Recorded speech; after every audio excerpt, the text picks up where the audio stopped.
Hello all, welcome back to Drishya YouTube channel. ನಮ್ಮ Saturday routine ಹೇಗಿತ್ತು ಅಂತ ಹೇಳ್ತೀನಿ. ಆ್ಯಂಡ್ ಆ ಸ್ಯಾಟರ್ಡೇ ರೂಟೀನು ನಮ್ಮದು start from puri and these chana masala. ಬಿಸಿ ಬಿಸಿ ಚನ್ನ ಮಸಾಲ ತುಂಬ ಕಾಂಬಿನೇಷನ್ ತುಂಬ ಚೆನ್ನಾಗಿರುತ್ತೆ. ಯೂಶ್ವಲಿ ನಮ್ಮ ಮನೆಯಲ್ಲಿ ಸ್ಯಾಟರ್ಡೇ ಸಂಡೇ ಬಂದರೆ ನಾವು ಪ್ರಿಫರ್ ಮಾಡೋದು ಟಿಫಿನ್ನು ಮಸಾಲೆ ದೋಸೆ. ನಮ್ಮ ಅತ್ತೆ ತುಂಬ ಚೆನ್ನಾಗಿ ಮಾಡ್ತಾರೆ ಮಸಾಲೆ ದೋಸೆ ಅಥವಾ ಇಡ್ಲಿ. ಸೊ ಈ ಸ್ಯಾಟರ್ಡೇ ಎಲ್ಲ ಮಕ್ಕಳು ಬೇಡ ದೋಸೆ ಅಂತ ಹೇಳೋದ್ರಿಂದ ನಮ್ಮ ಅತ್ತೆ ಪೂರಿ ಮಾಡೋಣ ಅಂತ ಪೂರಿ ಮತ್ತು ಚನ್ನ ಮಸಾಲ ಟ್ರೈ ಮಾಡಿದರು.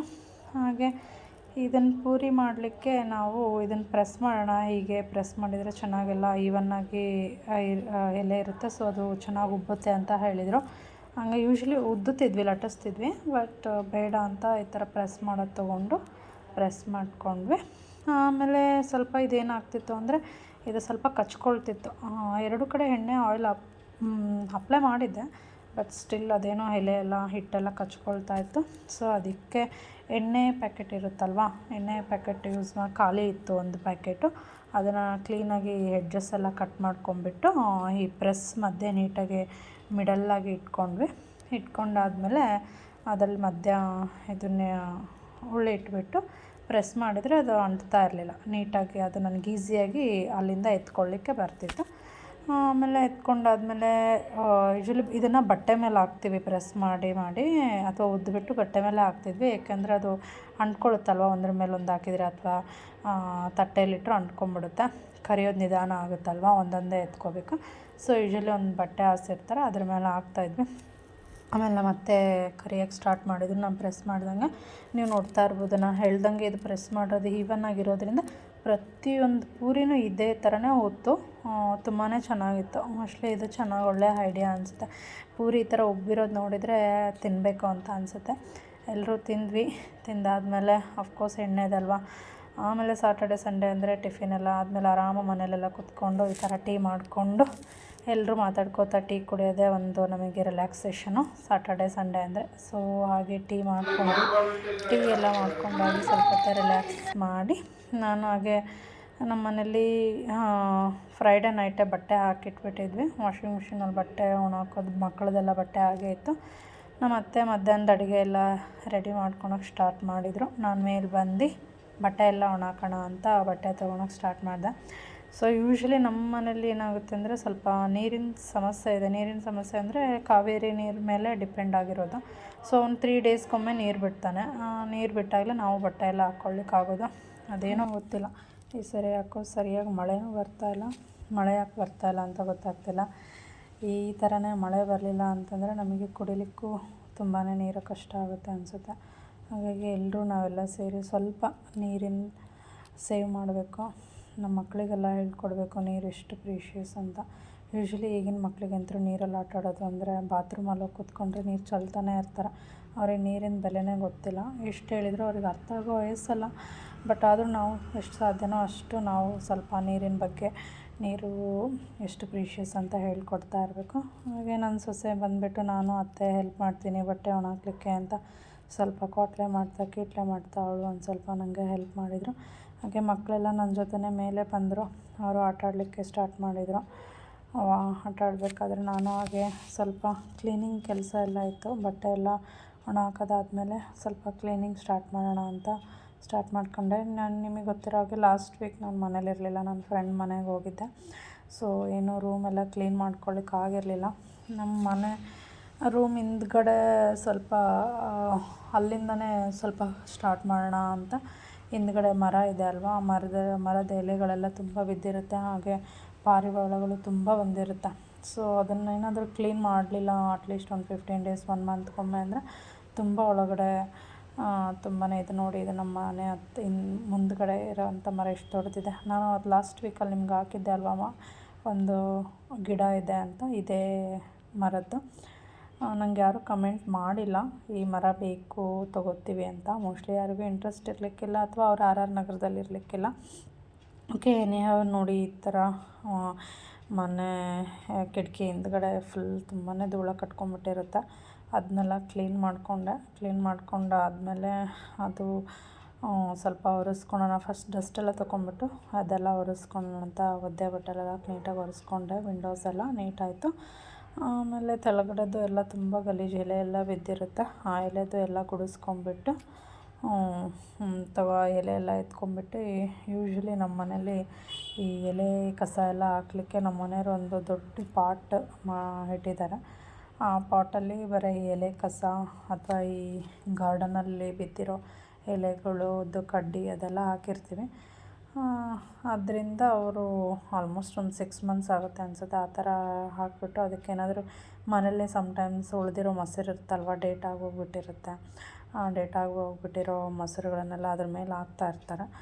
ಮೊಸರು ಹಾಕ್ತಾರೆ. ಇಲ್ಲಾಂದರೆ ನಮ್ಮ ಅತ್ತೆ ಗೊತ್ತಾಗ್ಲ್ದಂಗೆ ಸ್ವಲ್ಪ ಮನೇಲಿ ಹಚ್ಚಿಟ್ಟಿರೋ ಸಿಪ್ಪೆ ಇರುತ್ತಲ್ವ, ಹಣ್ಣಿನ ಸಿಪ್ಪೆಗಳು, ಆ ಸಿಪ್ಪೆಗಳನ್ನು ತಂದು ಹಾಕ್ತಾಯಿರ್ತಾರೆ. ನಮ್ಮ ಅತ್ತೆಗೆ ಇಷ್ಟ ಆಗ್ತಾರಲ್ಲ, ಬಿಕಾಸ್ ಅದು ಹಣ್ಣಿನ ಸಿಪ್ಪೆ ಎಲ್ಲ ಹಾಕ್ದಾಗ ಅದು ಸ್ವಲ್ಪ ಗೊತ್ತಲ್ವ ನಿಮಗೆ, ಅದು ಚಿಕ್ಕ ಚಿಕ್ಕ ಅರ್ಜ ಎಲ್ಲ ಬಂದು ಆಡ್ತಾ ಇರುತ್ತೆ, ಅದು ಕ್ಲೀನ್ ಅನಿಸಲ್ಲ. ಇವರು ಅದನ್ನೆಲ್ಲ ತೊಗೊಂಬಂದ್ಬಿಟ್ಟು ಹಿಂಗೆ ಒಳಗಡೆ ಹಾಕಿ ಅದನ್ನು ಅದ್ರ ಮೇಲೆ ಮತ್ತೆ ಎಲೆ ಮುಚ್ಚಿಟ್ಟಿರ್ತಾರೆ. ಆಲ್ಮೋಸ್ಟ್ ಒಂದು 6 ಮಂತ್ಸಿಗೆ ಚೆನ್ನಾಗಿದು ಗೊಬ್ಬರ ಆಗುತ್ತೆ. ಇದನ್ನೇ ಎಲ್ಲ ಗಿಡಗಳಿಗೆ ಹಾಕೋಕ್ಕೆ ಯೂಸ್ ಮಾಡ್ಕೋತಾರೆ. ಇದ್ರ ಜೊತೆಲಿ ಮತ್ತೆ ಆನ್ಲೈನಲ್ಲಿ ತರಿಸ್ತಾನೆ ಇರ್ತಾರೆ. ಬಟ್ ಇದನ್ನು ಸ್ವಲ್ಪ ತೊಗೋತಾರೆ. ಹಾಗೆ ನಾನು ಹೇಳ್ದ ಹಾಗೆ ಸ್ವಲ್ಪ ನೀರಿಗೆ ಸ್ವಲ್ಪ ಡೆಟಾಲ್ ಮಿಕ್ಸ್ ಮಾಡಿಕೊಂಡೆ. ಯೂಶ್ವಲಿ ನಾನು ಕ್ಲೀನ್ ಮಾಡಿದೆ 15 ಡೇಸ್ 1 ಮಂತ್ಗೊಮ್ಮೆ. ಸೊ ವಿಂಡೋಸ್ ಎಲ್ಲ ತುಂಬ ಗಲೀಜಿರುತ್ತೆ. ಕ್ಲೀನ್ ಮಾಡಲಿಲ್ಲ ಅಂದರೆ ಮಕ್ಕಳೆಲ್ಲ ಆಡ್ತಾ ಇರ್ತಾರಲ್ವ, ಈ ಕಾಟ್ ಮೇಲೆ ಹತ್ಬಿಟ್ಟು ಕಿಟಕಿ ಮೇಲೆಲ್ಲ ಹತ್ತುತ್ತಾ ಇರ್ತಾರೆ. ಆ ಕೈಯಲ್ಲಿ ಫುಲ್ ಧೂಳಾಗಿರುತ್ತೆ. ಅದೇ ಅನ್ಕೋತಾ ಇರ್ತೀನಿ 15 ಡೇಸ್ಗೆ ಎಷ್ಟೊಂದು ಧೂಳಾಗುತ್ತೆ ಅಂತ. ನಾವೆಲ್ಲ ಹೊರಗಡೆ ಊಟ ಎಲ್ಲ ತಿಂತಾ ಇರ್ತೀವಿ. ಆ ಹೊರಗಡೆ ಧೂಳು ಇನ್ನೂ ಎಷ್ಟಿರುತ್ತೋ, ಮನೇಲೇ ಫುಲ್ ಡೋರೆಲ್ಲ ಲಾಕ್ ಮಾಡಿದ್ರು ಇಷ್ಟೆಲ್ಲ ಗಲೀಜಿರುತ್ತೆ ಅಂತ ಅನ್ಕೋತಾ ಇರ್ತೀನಿ. ಅದು ಎಲ್ಲಿಂದ ಬರುತ್ತೋ ಧೂಳು ಗೊತ್ತಿಲ್ಲ.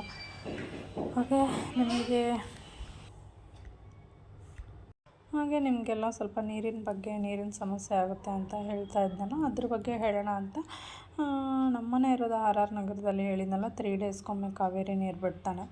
ಅದು ಸಮ್ಟೈಮ್ಸ್ ಏನು ಮಾಡ್ತಾನೆ, 3 ಡೇಸ್ 3rd ಡೇನೂ ನೈಟ್ ಆಗಿಬಿಡುತ್ತೆ. ಅದು ನೀರು ಬಿಡೋದ್ರೆಲ್ಲ ಸ್ವಲ್ಪ ತುಂಬ ಕಷ್ಟ ಆಗುತ್ತೆ. ಆಮೇಲೆ ಇವಾಗ ನೀರು ಹೊಡಿಸ್ಕೋಬೇಕಂದ್ರೆ ಆಲ್ಮೋಸ್ಟ್ ಒಂದು ಟ್ಯಾಂಕರ್ 1500 ಮೇಲೆ ಹೇಳ್ತಾನೆ.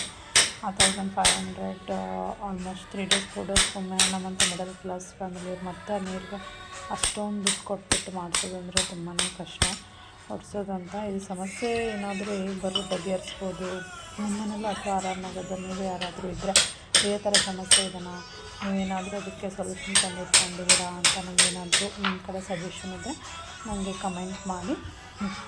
ಹಾಗೆ ನಾವು ಕ್ಲೀನ್ ಮಾಡ್ತಾ ಇರಬೇಕಾದ್ರೆ ನಮ್ಮ ಮನೆಯವರು ಅದು ಟೈಲ್ಸ್ ಏನೋ ಬಿದ್ದುಬಿಟ್ಟಿತ್ತು. ಹೆಡ್ಜಿಗೆ ಕಟ್ಟಿರ್ತಾರಲ್ವ, ಅದು ಡೋರೆಲ್ಲ ಜೋರಾಗಿ ಕಿಟಕಿಯಿಂದ ಗಾಳಿ ಬಂದಾಗ ಹೊಡೆದಾಗ ಅದೇನೋ ಅದು ಫ್ರಿಕ್ಷನ್ ಎಲ್ಲ ಆಗಿಬಿಟ್ಟು ಈ ಥರ ಏನೋ ಚೆನ್ನಾಗಿ ಬಿದ್ದುಬಿಡುತ್ತೆ ಅಂತ. ಸೊ ಅದನ್ನು ರಿಪೇರಿ ಅಂತ ಯಾರೂ ಸಿಗಲಿಲ್ಲ. ಹೊರಗಡೆ ರಿಪೇರಿ ಮಾಡ್ತಾನೆ ಅಂತ. ಸೊ ಇವರೇ ಸ್ಟಾರ್ಟ್ ಮಾಡಿಕೊಂಡ್ರು ಅದನ್ನೆಲ್ಲ ಟೈಲ್ಸು ಅಂತ. ಹಾಗೆ ಕಿಟಕಿ ಎಲ್ಲ ನೀಟಾಗಿ, ಮತ್ತು ಗ್ಲಾಸು ಅದು ಸ್ವಲ್ಪ ಕ್ಲೀನಾಗಿರಲಿಲ್ಲ. ಗ್ಲಾಸು ಎಲ್ಲ ಕ್ಲೀನ್ ಮಾಡಿಕೊಂಡೆ. ಕ್ಲೀನಾಗಿ ಬಟ್ಟೆಲೆಲ್ಲ ಒರೆಸ್ಕೊಂಡು ಅಲ್ಲಿ ಹೇಳಿದ್ನಲ್ವ, ಅದು ಟೈಲ್ಸು ಬಿದ್ದುಬಿಟ್ಟಿತ್ತು. ಅದೇ ಥರನೇ ಡೋರ್ ಹತ್ರ ಎಲ್ಲ ಸ್ವಲ್ಪ ಹಿಂಗೆ ಸೀಳ್ಕ ಎಲ್ಲ ಬಿಟ್ಟಿತ್ತು. ಏನಕ್ಕೆ ಅಂತಂದರೆ ನಮ್ಮ ಮನೆ ಎದುರುಗಡೆನೇ ಒಂದು ಮರ ಇದೆ ಅಲ್ವ, ಆ ಮರದಿಂದ ತುಂಬ ಜೋರಾಗಿ ಗಾಳಿ ಬೀಸ್ತಾ ಇರುತ್ತೆ. ಆ ಕಿಟಕಿಯಿಂದ ಏನಾದರೂ ತುಂಬ ಜೋರಾಗಿ ಗಾಳಿ ಬಂದರೆ ಕದೆ ತುಂಬ ಜೋರಾಗಿ ಹೊಡೆದೋಗುತ್ತೆ ಕಡ್ ಅಂತ. ಅವಾಗ ಹಿಂಗೆಲ್ಲ ಹೊಡೆದಾಗ ಈ ಥರ ಸ್ವಲ್ಪ ಇದಾಗಿತ್ತು, ಸೀಳ್ಕೊಬಿಟ್ಟಿತ್ತು. ಅದಕ್ಕೆ ನಮ್ಮ ಮನೆಯವರು ಅದೇನೋ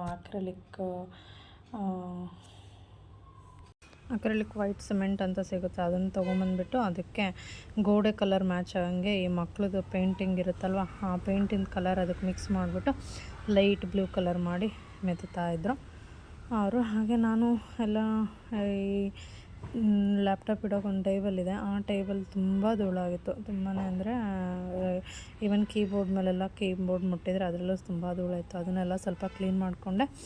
ಹಾಗೆ ಲಾಸ್ಟ್ ಒಳಗಡೆ ಪಾಟ್ ಇಡ್ತೀನಲ್ವ, ಆ ಪಾಟ್ ಸುತ್ತಲಿಗೂ ನಾವೇನಾರ ಕ್ಲೀನ್ ಮಾಡ್ಕೊಳ್ಳಿಲ್ಲ ಅಂದರೆ ಆ ಜಾಡು ಕಟ್ತಾ ಇರುತ್ತೆ.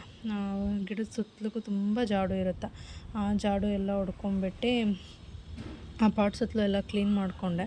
ಇಲ್ಲಾಂದರೆ ಅದು ನೋಡ್ಲಿಕ್ಕೆ ಚೆನ್ನಾಗೇ ಇರಲ್ಲ ಗಿಡಗಳು. ಅದನ್ನು ನಾವು ವಾಸ್ತು ಗಿಡಗಳು ಅಂತ ಒಳಗೆ ಇಟ್ಕೊಂಡಾದ್ಮೇಲೆ ನಾವು ಅದನ್ನು ನೀಟಾಗಿ ಇಟ್ಕೋಬೇಕಾಗತ್ತೆ. ಎಲ್ಲ ಜಾಡೆಲ್ಲ ತೆಗೆದುಬಿಟ್ಟು ಆಮೇಲೆ ಬತ್ತಿರೋ ಎಲೆಗಳನ್ನೆಲ್ಲ ಕಟ್ ಮಾಡ್ಕೊಂಬಿಟ್ಟು, ಹಾಗೆ ಅದು ಒಂದು ಪಾಟ್ ಒಳಗಡೆ ಇಟ್ಟಿದ್ದು ಹೂವು ತುಂಬ ಚೆನ್ನಾಗಿ ಬಿಟ್ಟಿತ್ತು. ಆಲ್ಮೋಸ್ಟ್ ಒಂದು 5 ಡೇಸ್ ಚೆನ್ನಾಗಿತ್ತು ಅನಿಸುತ್ತೆ ಅದು ಹೂವು. ಆಮೇಲೆ ತುಂಬ ಬಾಡೋಗ್ಬಿಟ್ಟು ಹೂವು ತುಂಬ ಚೆನ್ನಾಗಿ ಕಾಣಿಸ್ತಾ ಇರಲಿಲ್ಲ ಗಿಡಗಳು. ಆ ಥರ ಏನಾದರೂ ನಾವು ಬಾಡೋಗಿರೋ ಎಲೆಗಳು ಹೂಗಳನ್ನು ಅದರಲ್ಲೇ ಬಿಟ್ಟಿವಿ ಅಂತಂದರೆ ಅದು ರಿಕವರ್ ಆಗಲಿಕ್ಕೆ ಆ ಗಿಡದಿಂದ ಮತ್ತೆ ಅದು ಜಾಸ್ತಿ ನೀರು ಅದೆಲ್ಲ ಅದಕ್ಕೆ ಹೋಗ್ತಾ ಇರುತ್ತಂತೆ. ಸೊ ನಾವು ಅದು ಆ ಎಲೆಗಳು ಕಟ್ ಮಾಡ್ಕೊಂಬಿಟ್ರೆ ಬೇರೆ ಹೊಸ್ದಾಗಿ ಬರೋ ಎಲೆಗಳು ಚೆನ್ನಾಗಿ ಬರುತ್ತೆ ಅಂತ ನಮ್ಮ ಮನೆಯವರು ಹೇಳ್ತಾ ಇರ್ತಾರೆ. ಹಾಗಾಗಿ ನಾನು ಅದೆಲ್ಲ ಪಾಟ್ದೆಲ್ಲ ಕ್ಲೀನ್ ಮಾಡಿಕೊಂಡು ಅದು ಒಣಗಿರೋ ಎಲೆ ಎಲ್ಲ ಕಟ್ ಮಾಡಿ, ಹಾಗೆ ಹೂಗಳದ್ದೆಲ್ಲ ಕಟ್ ಮಾಡಿಕೊಂಡೆ. ಅದೆಲ್ಲ ಕಟ್ ಮಾಡ್ಕೊಂಡಿದ್ದಿರೋದನ್ನ ನಾನು ಆಗಲೇ ಹೇಳಿದಾಗ ಯೂಶ್ವಲಿ ನಮ್ಮ ಮನೇಲಿ ಈ ಥರ ಗಿಡದ್ದೇನೇ ವೇಸ್ಟು ಅಥವಾ ಎಲೆ ಅಥವಾ ನಾವು ಕ್ಲೀನ್ ಮಾಡಿದಾಗ ಬರೋಂಥ ಕಡ್ಡಿಗಳು ಅದನ್ನೆಲ್ಲ ಒಂದು ಪಾಟಿಗೆ ಹಾಕ್ಬಿಟ್ಟು ಪಾಟಲ್ಲೇ ಕಲೆಕ್ಟ್ ಮಾಡ್ತೀವಿ. ಅದರಿಂದ ಒಂದು 6 ಮಂತ್ಸ್ಗೊಮ್ಮೆ ಅದನ್ನು ಗೊಬ್ಬರದ ಥರ ಎಲ್ಲ ಗಿಡಗಳಿಗೂ ಯೂಸ್ ಮಾಡ್ತಾರೆ. ಹಾಗೆ ಲಾಸ್ಟ್ ನನ್ನ ಮಗಳ ಬರ್ಡೇಗೆ ನಾನು ಗಿಫ್ಟ್ ಅಂತ ಅವಳು ಯಾವಾಗಲೂ ನನಗೆ ಉಯ್ಯಾಲೆ ಬೇಕು ಅಮ್ಮ, ಉಯ್ಯಾಲೆ ಬೇಕು ಅಂತ ಹೇಳ್ತಾಯಿದ್ಲು. ನಮ್ಮ ಮನೇಲಿ ಅದು ಮೇಲ್ಗಡೆ ಇದನ್ನು ಹಾಕ್ಸಿರ್ತಾರಲ್ವ, ಉಯ್ಯಾಲೆ ಹಾಕ್ಸ್ಲಿಕ್ಕೆ ಹಿಂಗೆ ರೌಂಡ್ ಕಲರ್ ಇದಿರುತ್ತಲ್ವ ಕೊಂಬಿ ಥರ, ಅದನ್ನು ಹಾಕ್ಸಿರ್ಲಿಲ್ಲ. ಸೊ ಆ ಥರ ಫೆಸಿಲಿಟಿ ಇರದೇ ಇರೋದ್ರಿಂದ ನಾನು ಸ್ಟ್ಯಾಂಡ್ ಟೈಪ್ ಉಯ್ಯಾಲೆ ನೋಡ್ತಾಯಿದ್ದೆ ಅಮೆಝಾನಲ್ಲಿ.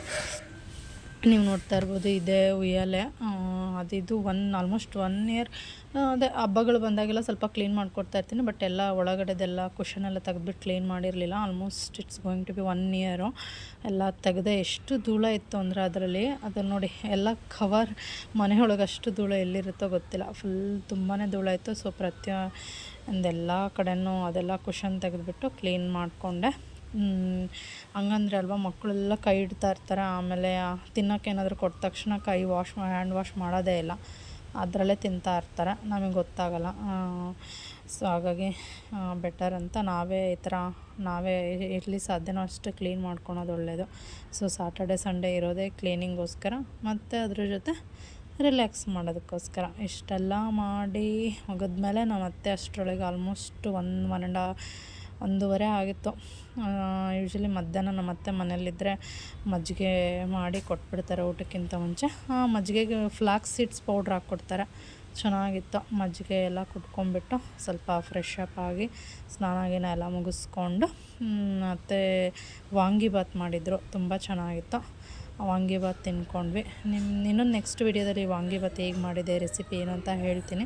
ಹಾಗೆ ಮಕ್ಕಳೆಲ್ಲ ಇದ್ದರು ಅಂತ ನಮ್ಮ ಅತ್ತೆ ಸ್ವಲ್ಪ ಹಪ್ಪಳ ಸಂಡಿಗೆ ಎಲ್ಲ ಕರೆದಿದ್ರು. ಸ್ವಲ್ಪ ಬಾಯಾಡಲಿಕ್ಕೆ ಮಕ್ಕಳಿಲ್ಲ ಅಂದರೆ ಕೇಳ್ತಾನೆ ಇರ್ತಾರೆ, ಅದು ಕೊಡು ಇದು ಕೊಡು ಅಂತ. ಸೊ ಬೆಟರ್ ಈ ಥರ ಸಂಡಿಗೆ ಕರೆದಿಟ್ಬಿಟ್ರೆ ಅವ್ರಿಗೆ ಅವಾಗ ಕೊಡ್ತಾ ಇರ್ಬೋದು, ಮನೆಯಲ್ಲೇ ಮಾಡಿದ್ದು. ಆಮೇಲೆ ಊಟ ಎಲ್ಲ ಆದಮೇಲೆ ಸ್ವಲ್ಪ ರಿಲ್ಯಾಕ್ಸಿಂಗ್, ಮಕ್ಕಳಿಗೆಲ್ಲ ಸ್ವಲ್ಪ ಏನಾದರೂ ಆ್ಯಕ್ಟಿವಿಟಿ ಮಾಡಿಸೋಣ ಅಂತ ಮನೇಲೆ ಕಲರ್ ಬಲೂನ್ಸ್ ಇಟ್ಬಿಟ್ಟು ಸ್ವಲ್ಪ ಈ ಥರ ಆ್ಯಕ್ಟಿವಿಟಿ ಮಾಡಿಸ್ದೆ. ಅದು ಗೊತ್ತಲ್ವ, ಮಕ್ಕಳು ಎಷ್ಟೇ ಮಾಡಿಸಿದ್ರು 10 ಇಂಟ್ರೆಸ್ಟಿಂದ ಚೆನ್ನಾಗಿ ಆಟಾಡ್ತಾರೆ. ಎಲ್ಲರೂ ಆಟಾಡಿದ್ರು, ಪರವಾಗಿಲ್ಲ. ಎಲ್ಲ ಮಕ್ಕಳು ಆಟಾಡಿದ್ಮೇಲೆ ಬ್ಲ್ಯಾಕ್ ಮೂಮೆಂಟ್ ಆದರೆ ಔಟ್ ಆಗ್ಬಿಡ್ತೀರಾ. ಪರ್ಪಲ್